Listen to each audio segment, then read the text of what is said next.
My name is Maggie Ellis. I'm a justice on the Third Court of Appeals, and I am running for Texas Supreme Court Chief Justice.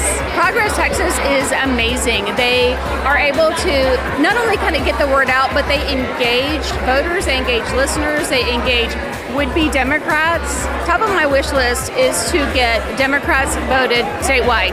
We don't have a single elected Democrat statewide. And of course, I would love to win.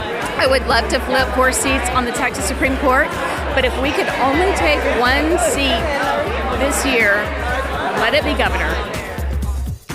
It's Thursday, December 18th, 2025, and this is the Progress Texas Daily Dispatch, rapid response on the breaking news stories Texas progressives need to know.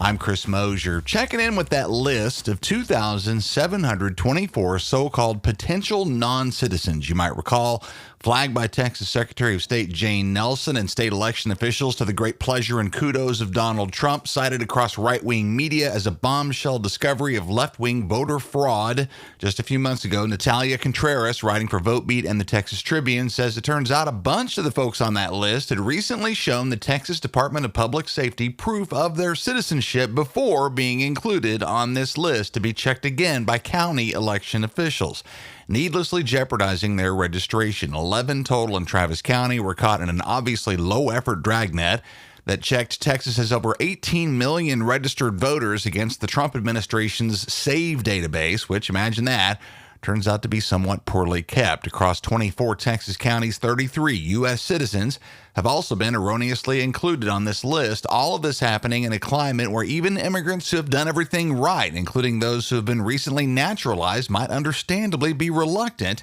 to show up in person to fight against having their voter registration revoked. More from the Texas Tribune in the show notes.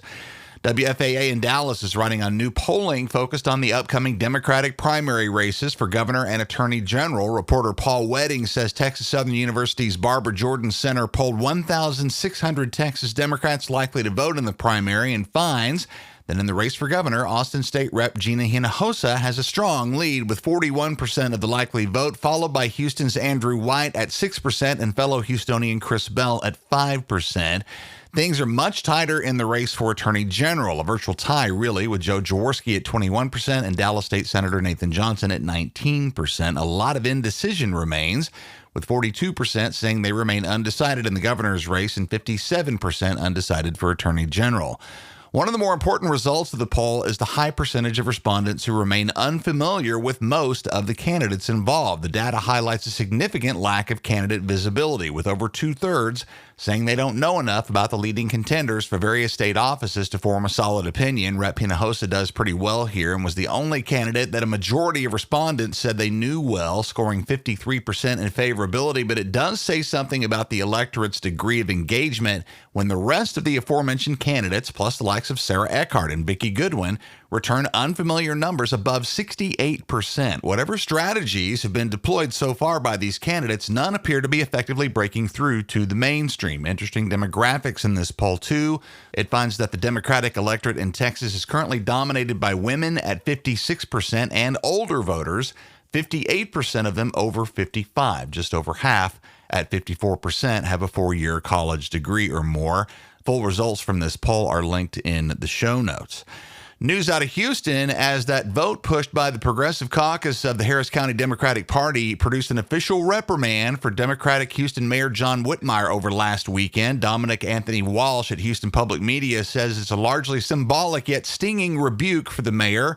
Overall county vote in favor of the measure was an overwhelming 186-80. It effectively bars Mayor Whitmire from receiving future party endorsements in Harris County. Famously, Whitmire's attendance at a recent fundraiser for Republican U.S. Representative Dan Crenshaw and the mayor's perceived alignment with conservative stances on immigration and policing have led lots of Houston's more progressive types to a dim view of the mayor, whose supposedly nonpartisan and centrist governing style has veered too far to the right for the tastes of those progressives. Speaking of polling, that's telling here, too. Mayor John Whitmire's approval rating right now is higher among both Republicans and independents than it is within his own bunch of Democrats. He's up for re-election in 2027, and this vote basically guarantees a hard challenge from the left. Hard to think of a recent Texas law more pointless, stupid, cruel, and basically impossible to enforce than our new bathroom bill. And Attorney General Ken Paxton has decided he needs help from the tattling MAGA masses. Paxton has set up a tip line that concerned self-proclaimed potty police can use to rat out anybody they suspect has entered a restroom in possession of inappropriate plumbing. God knows what kind of fun might be had with such a tip line, but we believe in you, dear listener, to make the most of it. See the link in the show notes. And I don't mean to be flippant here. The bathroom bill personally targets some of our most vulnerable neighbors out of pure spite and is frankly designed to inspire the ugliest out there to confront trans people in public. Let's hope it inspires you to rise to their defense. Texas State University in San Marcos, my alma mater, apparently not looking to be left out of the recent trend of Texas colleges bending the knee to the MAGA machine, has drawn the ire of the ACLU and others in canceling a visit to their campus by Khalid El-Akim's Black History 101 Mobile Museum in February for Black History Month. Texas State administrators, in rescinding their own invitation to the mobile museum, cite, quote, the current climate of our state, unquote. As their reason, they're obviously fearful of drawing fire from Governor Greg Abbott and his continued quest to put the boots to anything remotely resembling DEI under new state laws. As such, Ryan Claycamp at the Texas State paper The University Star says the Texas chapters of the American Civil Liberties Union of Texas, the NAACP's Legal Defense Fund, and San Antonio-based nonprofit Intercultural Development Research Association have accused Texas State and President Kelly Damphouse in a letter of having committed viewpoint discrimination in violation of the First Amendment.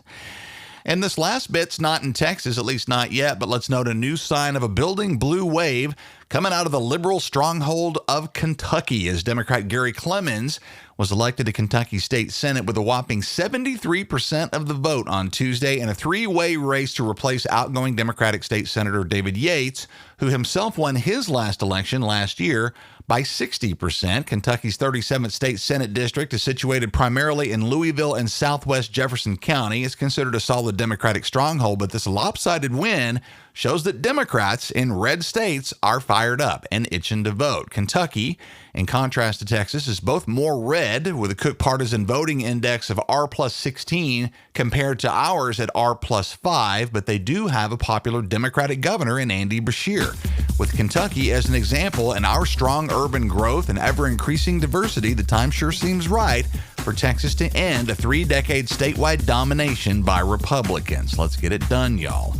Our mission at Progress Texas is to counter the billionaire and corporate-funded conservative disinformation machine, and we rely largely on listener support to keep doing what we do. While we enjoy the support of hundreds of partners, chances are that you, dear listener, haven't joined the team yet. If you're a regular, let's get you on board, like Kimberly Gerlich, Mark Morrison, and Jonetta Byam. Thanks to all of you very, very much. Join our team now at progresstexas.org, and while you're at the website, be sure and grab the merch to match your progressive values and those of the Texans on your holiday gift list at our web store, including our newly expanded Humans Against Greg Abbott collection of tees, stickers, and yard signs. Greg's got to go in 26, so let's go, y'all.